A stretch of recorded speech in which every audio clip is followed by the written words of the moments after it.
On October 11th, outside the 4th People's Hospital of Xinxiang City in Henan Province, dozens of medical staff gathered and held up a banner that read, "We need to live." It is reported that these healthcare workers have not been paid for 8 months. Being desperate, they resorted to this protest, demanding the hospital address the long-term issue of unpaid wages. A reporter called the hospital's office, and the staff member who answered said she too has not received her salary for 8 to 9 months and is very worried. Despite these challenges, she emphasized that the hospital continues to operate as usual. Another hospital employee told the reporter that the hospital's current financial situation is not good, and they have even been unable to pay wages on time. It is not an issue affecting a few individuals, but rather the entire staff. The hospital leadership is working on resolving the protest. Additionally, a staff member from Xinxiang Health Commission stated that they are aware of the issue and are addressing it. A blogger named Yingzi commented, "It's been 8 or 9 months now, almost a year. How long does it take to coordinate a solution?" Another blogger remarked, "With the hospital operating under these circumstances, it seems the patients aren't just seeking treatment, but risking their lives." A user on Chinese social media Weibo questioned, "How can a public hospital be behind on wages? This is a state-run institution. How could they delay salaries?" Others commented, "All the fees collected for exams, medication, registration, surgeries, beds, treatments, and equipment, where did it go?" Delaying wages for a month or two can be explained by cash flow issues, but delaying for more than half a year is outrageous. These workers need their salaries to support their families, and some even have mortgages and car loans. Without their wages, how can they survive? Hopefully the issue will be resolved soon. Another online user mentioned, "A doctor friend of mine said that everyone working in around the hospital, like caretakers, medical assistants, janitors, and even the street vendors selling pancakes outside, make a lot of money. But doctors and nurses, who are doing all the service work, aren't getting paid. It's a sign of distorted society when honest professions can't support people." Currently, China's economy is struggling and local governments are facing tight budgets. Not only are civil servants and employees of state-owned enterprises experiencing pay cuts, but even hospitals and grain reserves are delaying wages, with many private companies shutting down altogether. According to the website of Xinxiang 4th People's Hospital, the hospital was originally founded in 1938 as Xinxiang Hospital under the Zhengzhou Railway Bureau. It is now a comprehensive public hospital classified as a Tier 2 national hospital, integrating medical care, teaching, research, rehabilitation, prevention, and health services. It's worth noting that the website also lists Xinxiang 4th People's Hospital as Xinxiang's Geriatric Hospital. This hospital was transferred from the Zhengzhou Railway Bureau to the municipal government in April 2005 and became a designated healthcare provider for retired senior officials, meaning it is managed by the city government. Of course, CCP high-ranking officials not only receive free healthcare, but also enjoy special privileges when it comes to medical treatment.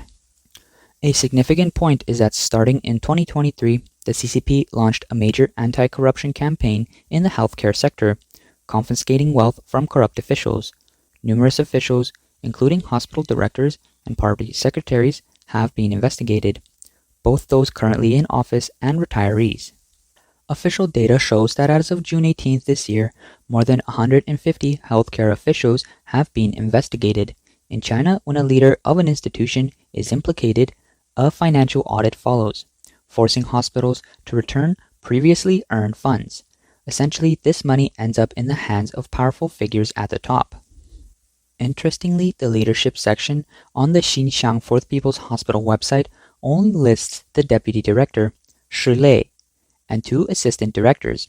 It's unclear who the current director is or why this position is vacant. It's possible they were recently removed due to the ongoing investigations.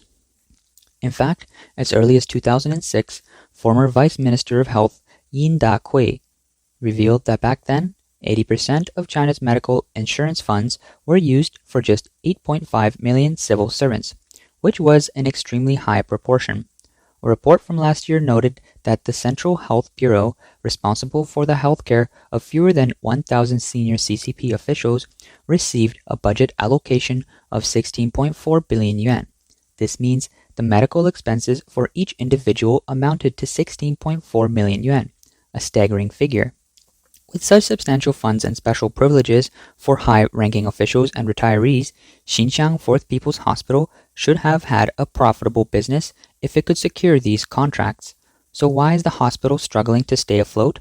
It's likely due to embezzlement by the hospital leadership. Some local residents have also reported that many hospitals in Xinxiang are facing financial difficulties, with incomplete wage payments becoming common for years. The Fourth People's Hospital used to be the Railway Bureau Hospital and later fell under local management, operating on a self-sustaining model. In the past, railway workers would visit the hospital for minor illnesses like colds, but for more serious conditions, most locals prefer to go to another central hospital. Given the lack of patients, it's no surprise that the hospital has trouble paying wages. As hospitals continue to struggle, the public's difficulty in affording healthcare remains a pressing issue in China. Professor Li Ling from Peking University's National School of Development once publicly stated that on average, each person in China visits the doctor 7 times a year, the highest rate in the world, compared to 3 to 4 times in developed countries.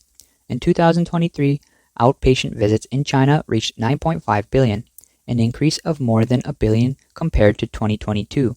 The reason behind this is that hospitals need to generate revenue and make money. She further added that when people visit hospitals for a headache or leg pain, nearly all of them require a CT scan. If they go for a stomach problem, most doctors will suggest a gastroscopy. They recommend surgery even when it's not necessary and exaggerate the severity of less serious conditions. She even stated that the key factor in determining medical expenses is the doctor's pen. Whether they need medication, what kind of medication, what tests to take, or if surgery is necessary. And how does the doctor decide? It depends on the system they are provided. Li also mentioned some healthcare statistics that are truly shocking. The research revealed that if China had implemented universal healthcare back then, it would have only required 800 billion yuan. But now, medical expenses have soared to 9 trillion yuan. And despite this, people still find it difficult and expensive to get medical treatment. According to her statistics, Chinese citizens clearly bear about half of their medical costs. In contrast, in Western countries with universal healthcare, the government typically covers more than 90% and individuals pay less than 10%. Today, over 100 countries worldwide have implemented universal healthcare, and the Chinese government certainly has the financial capacity to do the same. Back in 2009, China even piloted a universal healthcare system in Sanming City, which was relatively successful, but it has not been widely adopted. Li believes that China's current healthcare system is very chaotic, and one of the main reasons is that government funding only accounts for 8% of a hospital's total income. This forces hospitals to generate their own revenue, leading to excessive tests and overprescription of medication. It's common practice to treat patients based on what generates the most profit. Public hospitals are no longer charitable institutions. Instead, they operate as market-driven entities focused on profit, resulting in widespread corruption. Nowadays, it's not unusual for a chief physician to have assets worth over 100 million yuan. Political commentator Yan Dan pointed out that it is this profit-driven system and the corrupt interest group of the CCP that forces doctors to choose between increasing revenue by prescribing more drugs and considering how to use the lowest cost to protect the health of the people and patients. Recently, Professor Li Ling's remarks about implementing free universal healthcare and opposing hospitals' focus on profit-making have gone viral online, sparking widespread discussion. On September 21st, likely in Sichuan, 2 brave individuals held up signs supporting Peking University's Professor Li Ling, calling for universal free healthcare. The long-standing issues of difficult and expensive access to healthcare in China continue to affect people, with some even resorting to suicide due to being unable to afford medical treatment. Meanwhile, Chinese state media recently promoted the fact that the Chinese Navy's hospital ship has been providing free medical services in South Africa. It's reported that as of June this year, the ship has visited 45 countries and provided medical services to 290,000 people.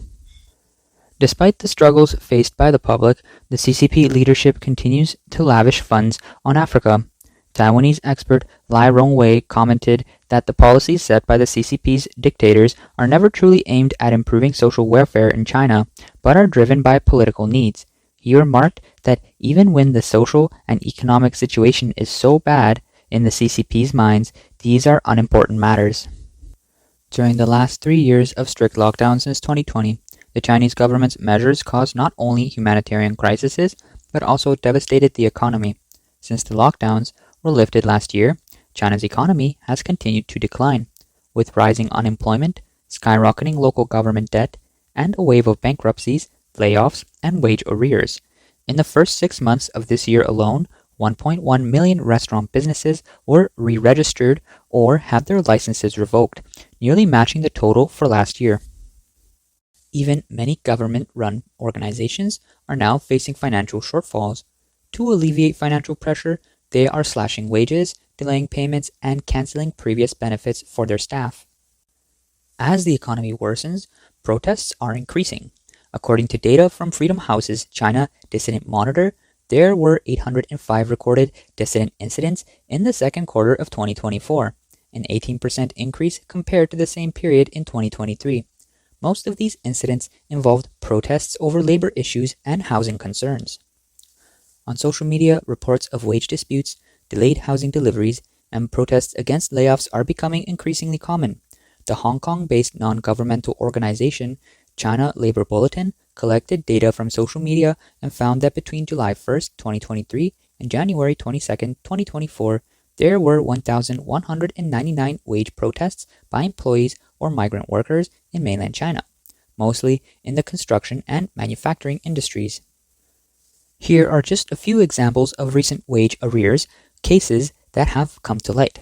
On October 9th, employees of the Datong City Third Grain Reserve, which is under state administration, reported unpaid wages and the suspension of their housing fund payments.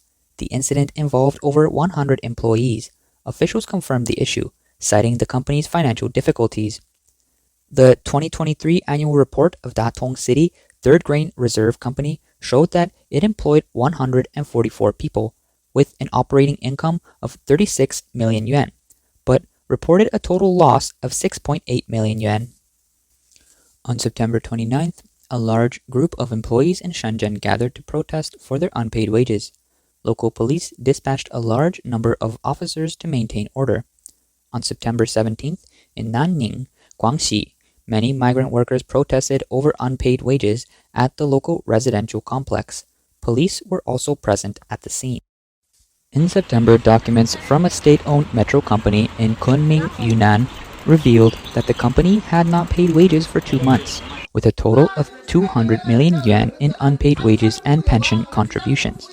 Metro companies across China are generally operating at a loss. Even the Shenzhen Metro Group, once dubbed China's most profitable metro company, reported its first loss in a decade in the first half of this year, amounting to 3.8 billion yuan. As of the end of June, Shenzhen Metro's total debt stood at 420 billion yuan. In Beijing, the democracy and legal system publishing house has failed to pay wages for years and has not contributed to pension funds. On September 25th, 3 station chiefs gathered outside the publishing house to demand their unpaid wages. On September 17th, workers gathered at the entrance of the new campus of Luoyang Local High School to protest for unpaid wages. On September 14th, migrant workers at the processing plant in Wenzhou, Zhejiang, protested for 6 months of unpaid wages by holding up banners. Authorities responded by deploying a large number of armed police and special forces to suppress the workers, and many were taken away. The same thing happened on the same day to migrant workers in Rian, Zhejiang, who blocked roads and held banners to demand their wages. Police with shields arrived to disperse them, and some workers were taken away during the confrontation. On September 13th, workers from China Railway Construction Group in Jilin protested for unpaid wages by holding up banners. On the same day, Workers at Boyue Hot Springs Hotel in Heilongjiang also held up banners to demand their wages. In August, nearly 100 employees from Xinxiang Hospital in Henan went on strike after 8 months of unpaid wages. On June 26th, hundreds of employees at an e-commerce warehouse in Langfang, Hebei went on strike after being owed wages. Security forces and police were sent to suppress the protest. After the CCP lifted lockdowns early last year, even wealthy organizations like China Post and the tax department saw wage protests. In one widely shared video, nearly 20 uniformed employees gathered in front of the China Post branch in Harbin, holding a 30-meter-long banner and shouting slogans. China Post is withholding wages, maliciously cutting salaries. This is unacceptable. Every year, the CCP's local governments publicly report companies that have failed to pay their employees. However, this large-scale reporting has been criticized as shifting blame onto businesses and deflecting responsibility from the authorities. Analysts believe that in the face of widespread unpaid wages, the CCP is neither addressing the issue nor capable of resolving it, which will lead to serious social consequences in the near future. In reality, the CCP's mismanagement has caused economic collapse, and with no channels for people to express their grievances under the authoritarian regime, social anger has sharply increased in recent years. Some individuals have resorted to violence, targeting the vulnerable. On the night of September 30th in a Walmart in Shanghai, a 37-year-old man named Lin Weihu carried out a random knife attack on customers, which resulted in 3 deaths and 15 injuries. In a brief statement released early the next morning, Shanghai police stated that Lin had been struggling financially after unsuccessfully trying to recover unpaid wages for a long time, which led him to seek revenge on society. However, the authorities did not acknowledge any government responsibility. According to an informant, the true cause behind the tragedy was a corrupt employee who withheld Lin's wage for 9 years, totaling around 30,000 yuan. The CCP is also a hidden culprit by prioritizing so-called social stability, distorting the truth, and constantly labeling wage claimants as illegal. It has enabled unscrupulous employers to act with impunity. Australian scholar Feng Chongyi commented that there are many people in China with grievances. Normally, people would seek revenge on those directly responsible, but in the case of this random killing in Shanghai, it reflects the actions of weaker individuals. In the past, even worse incidents, such as attacks on children, have occurred.